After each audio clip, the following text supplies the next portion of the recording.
Hey folks, it's Neil from Anchor Ranch Farm in beautiful Saya, Oregon. Somebody asked me the day in the life question a little while ago, what's your typical day like? And I said I'd get back to them. I think I was supposed to get back by today. And I decided composing it in written form is going to be too much work and take too long. So I'm just going to ramble here and make a video instead. So I hope this is helpful.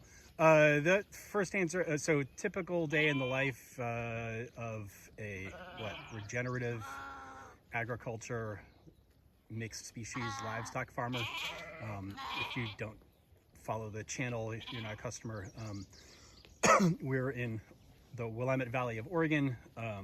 Started with pigs because I was still working full-time, and with pigs there's a whole lot of work putting sort of setting fence up and getting ready, and then they can kind of take care of themselves until it's time to move them either to new forage or into the trailer to go to the processor, and then added in meat chickens, which I raise. They're day ranged, so they're locked up in a coop at night for safety from nighttime predators, and then they go out into the field in the day, and then I move them because you can't leave them in the same spot and just let them out of the coops because they'll eat absolutely everything around it. So you have to move they're mobile coops. You have to move the coops.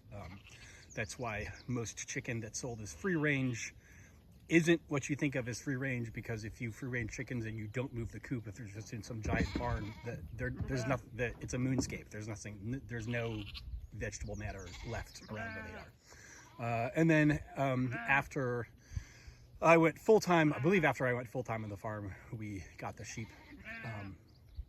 These are Wiltshire sheep with a little bit of Katahdin mixed into some of them. And they shed their wool. They don't need to be sheared because there's no market for sheep wool that has hawthorn thorns in it. So these are meat sheep, and they shed their wool. They look gnarly sometimes because the wool is coming off, but it's supposed to be like that. They'll grow back in the winter. Okay, no typical day. I would say this lifestyle is often flexible and sometimes completely inflexible. And I think what I'll do is I'm going to give a scenario a few days from last week to illustrate the point. Last Thursday was my wife's birthday, so I got up, did chores, fed and watered, moved and fed and watered the chickens, fed the sows. I don't feed to the market pigs every day. They're free fed. They have a gravity fed feeder that I just refill when it's empty. But the sows I want to keep a closer eye on and adjust their diet. So I go out and hand feed the sows every day. I didn't need to move the sheep that day. They still had forage where they were. So my wife's birthday, it took off, and we went out to a nice lunch at noon. I met her in a local city, and we went out to a nice lunch, hung out for her birthday, and then after that, oh, you know what? This is a ramble for sure. Sorry. Let me back up in terms of doing chores. I do not wake up at 4 o'clock, dark in the morning, to do chores like you hear about farmers doing in like popular media or something. I suspect that's a thing if you have a barn that has lighting in it, which we do not. All our animals are, except the chicks stay in a brooder that's heated until they have feathers, because otherwise they can't control their body temperatures. But other than that, all the animals are outdoors all the time, from day one. And So it makes no sense for me to go, say, feed chickens at 4 o'clock in the morning when it's dark, because chickens are asleep when it's dark. And same thing with the pigs are mostly, they're kind of twilight animals, but when it's dark, they're not going to come eat the food. So if I went out and say open up the chicken coops at 4 o'clock and fed the chickens, there are other birds that are awake at nighttime, and they will come eat all the food, and then the foxes will come and go in the chicken coops and eat the chicken. Because the chickens will not be awake enough to run away. So I get up, I do chores after the sun is up, at least. So yeah, took my wife out to lunch, had a nice birthday lunch for her. After that, I got in the truck and I drove about 2 hours away to pick up chicken crates, because chicken crates cost like $70 used last time I checked. And I can't just have the chickens in the back of the trailer and take them on the highway, because they'll get bumped around and be injured. The chicken crates, putting them in crates is kind of like the chicken version of a seatbelt, so they don't get bounced around. I was taking chickens to the processor the next day. This is last Thursday. On Friday, I had a processing date for actually our first batch of chickens for the year. Today is June 2nd. And so I had to go get the crates, and I went out and loaded the crates into the pickup and got back home. Unfortunately, there was some traffic, so I got back home sort of around dinner time, after dinner time. I'm often able to be out in the field. I'll often, multiple days a week, I'll pick up at least one of the kids from school when school is over, and spend some time with them. I'm usually able to, I'll stop the work that I'm doing, if I can, come back, spend time with the kids when they're home, have dinner, and then after the kids' bedtime, and often after my wife goes to bed, I will be back out in the field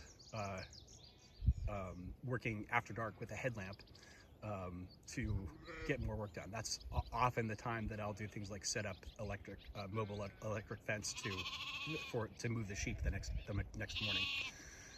So there's all that. So there's flexibility there where I can pause what I'm doing, and okay, the sheep have enough forage to last through the night, so I'll set up a move and move them in the morning instead of today. And but I do a lot of I end up doing a lot of work at night in order to get things done, to have that flexibility to be able to take off and go have lunch with my wife for her birthday or something. But I got the crates for the chickens back home, and the previous day, which would be a Wednesday, I had gone to another nearby farm. I needed some more pigs this year to fill my orders, more than what my sows had. So I had bought some weaned piglets, and I went out I'd gone out to the week before to help castrate the boys, the barrows, because this breed of pig, the cluster old spot, at least the genetics that I have and that this breeder has, which is where I got my sows and my boar from, about half of us, I think, including me, if the boys have the male pigs have their testicles, the meat just smells and tastes nasty. Some people don't smell it at all. It's totally a genetic thing, so they can eat whatever they want. But for me and for a lot of my customers, we just can't eat the meat of the intact boars, and so they need to be castrated. So I had gone out, and it's a 3-person job. So me and another guy and the lady who runs the lady who's the pig breeder, we castrated a bunch of male pigs and then put them back to heal and be with their mother and stuff before they got weaned. So I'd gone out the day before, last Thursday, to pick up the piglets now that they were doing okay, and bring them back to the farm.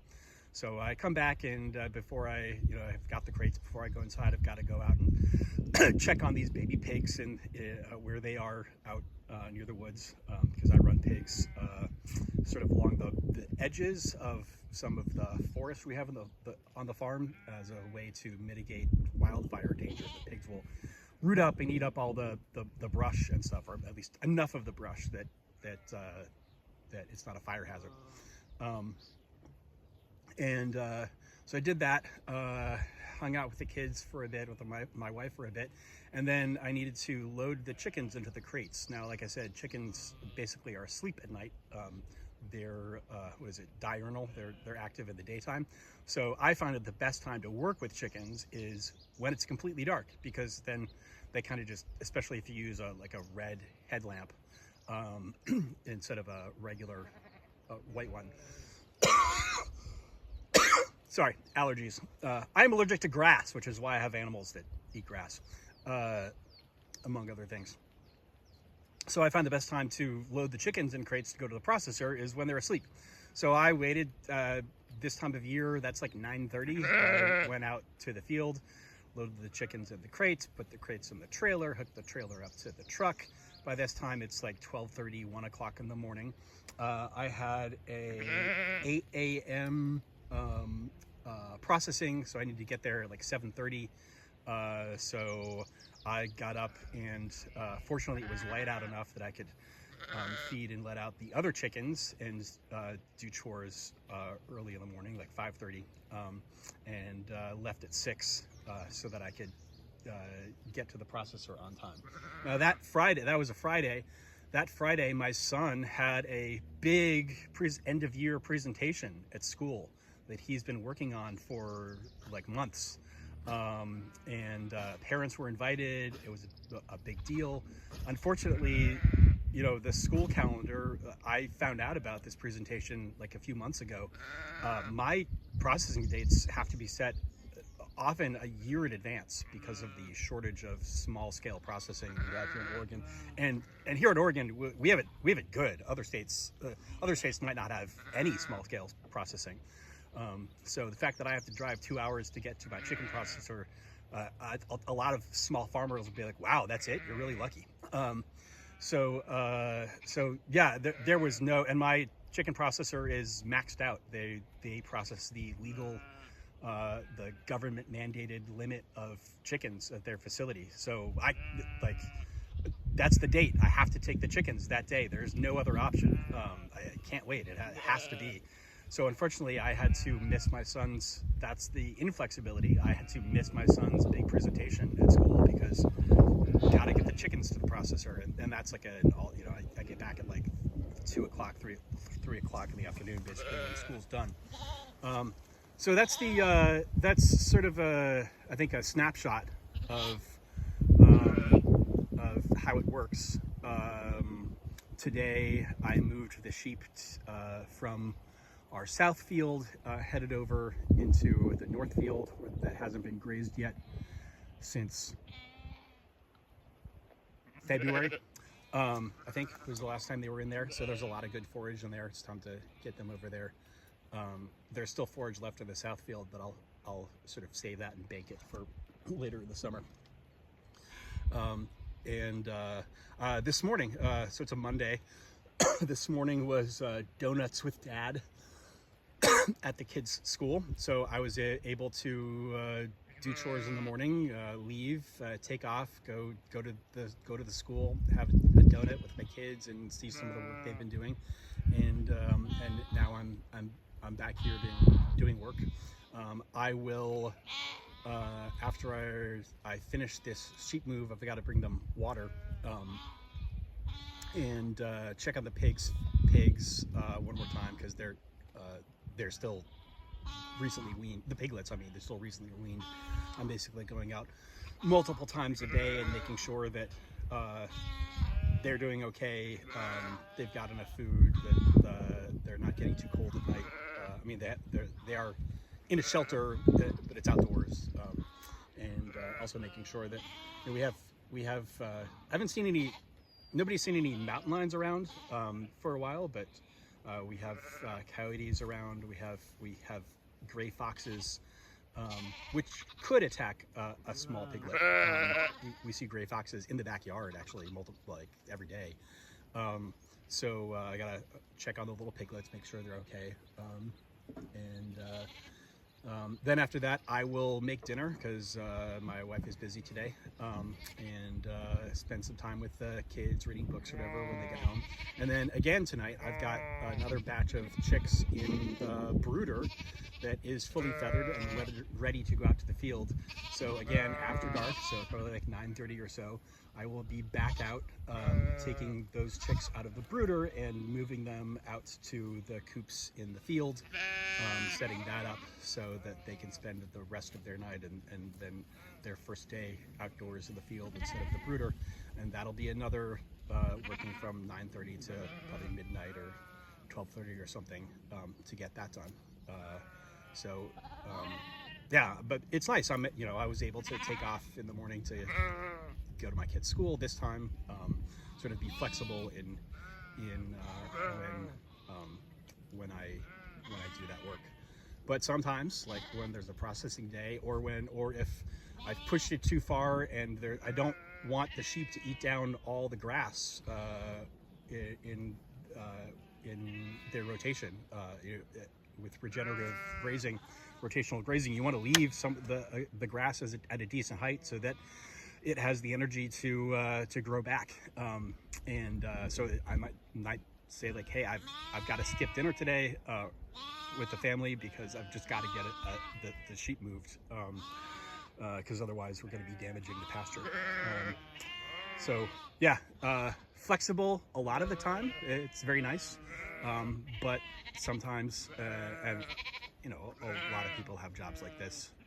Sometimes you just have to get the work done and to do it, and that's the priority, and there's no other option. So there we go, kind of a ramble, but I think that shows the picture. Kind of typical days, plural. None of that's, all of that is stuff that I do regularly, chores every day, obviously, feeding the animals, especially giving water and stuff like that. There is no, those are typical things that I do regularly, but on any particular day, there's probably chores to do, and then there's probably one big project, like setting up a sheep move, or going to get feed, or fixing a fence, or something like that, or that's got to get done. All right, acreranchfarm.com for more about us, and peace be with you.